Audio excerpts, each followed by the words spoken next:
Americans نے پاکستان کے ساتھ رابطہ کیا ہے، امریکن ان کے محکمہ خارجہ کی طرف سے، اور ڈائریکٹلی پرائم منسٹر پاکستان سے رابطہ کیا گیا ہے.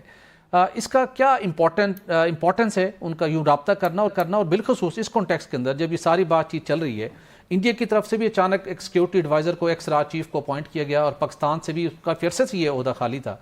تو D G I S I Asif Malik جنہیں کہا جاتا ہے کہ وہ پی ایچ ڈی بھی ہیں انٹرنیشنل افیئرس کے اوپر، اور ایک ان کے اپنا ایک ایکسپرٹیز بھی ہے، انسٹیٹیوشنل بھی ایک ان کی ایک اسٹرانگ بیکنگ ہے. یہاں سے گورنمنٹ نے بھی فوری طور پر ان کو نوٹیفائی کیا. جو انٹرنیشنل ایفرٹس ہو رہی ہیں، جو رابطے ہو رہے ہیں، وہ اس معاملے کو کس طرف لے کے جا رہے ہیں، اور پاکستان اور انڈیا لگتا ہے پریپیئر ہیں کہیں بیک ڈور بیٹھ کے بات چیت کی جائے؟ یہ بڑا اہم سوال ہے، اور اس کو دو تین تناظر سے ہم دیکھ سکتے ہیں. ایک تو یہ میری ریڈنگ ہے، جب پڑھا ہے میں نے، جو سمجھا ہے یہاں پہ رہتے ہوئے، اور پچھلی ماضی کے جو بھی پریسیڈنٹ ہیں، اگر امریکنز نہیں چاہیں گے اس خطے میں وار نہیں ہوگی. That's very clear. اچھا، اس پہ ہمیں کلیئر رہنا چاہیے. میں آپ کو کئی انسٹانسز دے سکتا ہوں، مین انسٹانسز کہ امریکنز نے یہاں پاکستان اور انڈیا کی جنگ نہیں ہونے دی. جو امیٹنٹ وارز تھیں، چاہے وہ 80s میں ہوں، 90s میں واقعات ہوئے. Kargil was biggest flash point.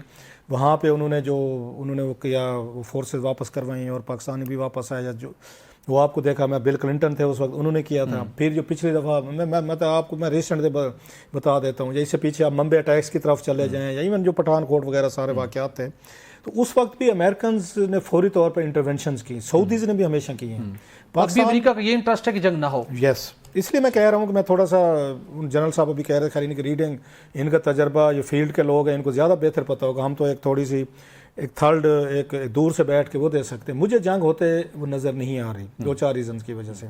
ایک تو یہ ہے کہ اس دفعہ امریکنز نے بڑا کلیئر سٹانس لیا ہے، اور انہوں نے سیدھا جو پریس ریلیز جاری ہوا ہے وہاں سے اسٹیٹ ڈپارٹمنٹ سے، وہ سیدھا انہوں نے یہ کہا ہے، پاکستان کو کہا گیا ہے کہ آپ کنڈمنیشن بھی کریں، اور انکوائری میں آپ ان کی وہ کریں، ان کو سپورٹ کریں انڈیا کو. اور پاکستان دونوں آپشنز پہ اور انڈیا کو کہا گیا کہ جناب آپ پہلے انکوائری کروائیں. سو بڑا کلیئر ہے. نمبر 1 یہی بات چائنا کہہ رہا ہے سر، انہوں نے ایک تو اوپنلی سپورٹ دیا، دوسرا کہا کہ انکوائری کروائیں. یہی بات ایران اور سعودیز کہہ رہے ہیں، جو دنیا میں اچھا ایران سعودیز میٹر کرتے ہیں. اور آج بڑی میٹنگز ہوئی ہیں، سعودی انویسٹر، یو ای انویسٹر. ان سے پہلے کون ملے ہیں ذرا یہ ذہن میں دیکھیں. ان سے پہلے جو پرائم منسٹر اسحاق ڈار صاحب سے ملاقاتیں کی ہیں، یہ برٹش ہائی کمشنر جو ہیں مسز جین جو ہیں وہ ملی ہیں، یو کے کی وہ جو ہیں وہ ملی ہیں. پھر اس میں سعودی جیسے کہ پھر امریکن ایمبیسڈر ہیں وہ ملے ہیں، وہ آ کے ان سے ملی ہیں. سو انہوں نے یہاں پہ کی ہیں. پھر سعودیز مل رہے ہیں، یو ای کے مل رہے ہیں. پھر آپ کو جیسے میں نے کہا ایرانین کا بڑا امپیکٹ ہے وہاں پہ. بالکل ایسا ہے. سعودیز کا بہت بڑا امپیکٹ ہے انڈیا کے اندر. ابھی آپ نے دیکھا مودی صاحب وہیں پہ تھے، ان کو واپس جانا پڑا ساری چیزوں کے. ان میں سے کوئی ملک جو ہے اس وقت اس بات کو انکریج نہیں کرے گا انڈیا کو کہ آپ پاکستان پہ اٹیک کریں. اور ان ممالک کی اپوزیشن کے بعد انڈیا میرا خیال ہے کہ اس طرح کی وہ اٹیک آپشن کی طرف نہیں جائے گا. ایک تو یہ ہے کہ انٹرنیشنل لیول پہ ان کو سپورٹ نہیں ملی. ان سب نے کہا ہے کہ پہلے انویسٹیگیشن ہونی چاہیے، جو فیئر بات ہے. مطلب آپ کو جج، جیوری اور ہینگ مین تو نہیں بننے جانا چاہیے کہ مطلب میں ہی ٹرائل کروں گا، میں پروسیکیوشن کروں گا، میں ہی فیصلہ کر کے آپ کو پھانسی کے پھندے پہ جا کے لٹکاؤں گا بھی میں، کیونکہ میں اس طرح تو دنیا میں ایون خدا نہ خاصہ جو اس میں ماس مرڈرر ہوتے ہیں ان کو بھی کوئی انکوائری ہوتی ہے، کوئی ان کا بھی کوئی جج ہوتا ہے، کوئی وکیل ہوتا ہے، کوئی پروسیکیوشن، کوئی وٹنسز ہوتے ہیں. سو دنیا اس پہ چلتی ہے. اس معاملے میں وہ گئے ہیں بیک فوٹ پہ. یہ ایک دوسری چیز.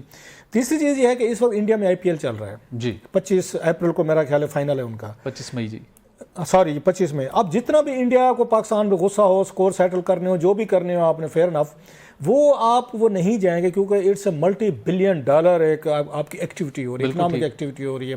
گراؤنڈز آپ کے بھرے ہوئے ہیں، آپ کے اسٹاک ایکسچینج ہیں، مارکیٹس ہیں، انویسٹرز ہیں، اور بڑی بڑی کمپنیز ہیں. دنیا آپ کے پاس. ابھی آپ کا ٹریڈ ایگریمنٹ ان کے ساتھ انڈیا کا جے ڈی وینس صاحب جب گئے تو بہت بڑا ٹریڈ آپ کو ایگریمنٹ ہو رہا تھا، ساری چیزیں.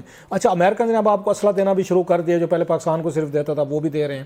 سو ان کا بھی کلاؤڈ بڑھ گیا ہے کہ اسلحہ بھی دے رہے ہیں، وہ ٹریڈ بھی کر رہے ہیں، کنسیشن بھی دے رہے ہیں. لہٰذا وہ کہیں گے بھائی صاحب اچھا سعودیز انویسٹمنٹ کر رہے ہیں وہاں پہ بہت بڑی، وہ کہیں اگر آپ نے جنگ ہی لڑنی ہے تو ہم کس چیز کے لیے پیسہ لگا رہے ہیں اور یہاں پہ ہم انویسٹمنٹ کرنا چاہتے ہیں. سو یہ فیکٹرز ہیں. بالکل ٹھیک.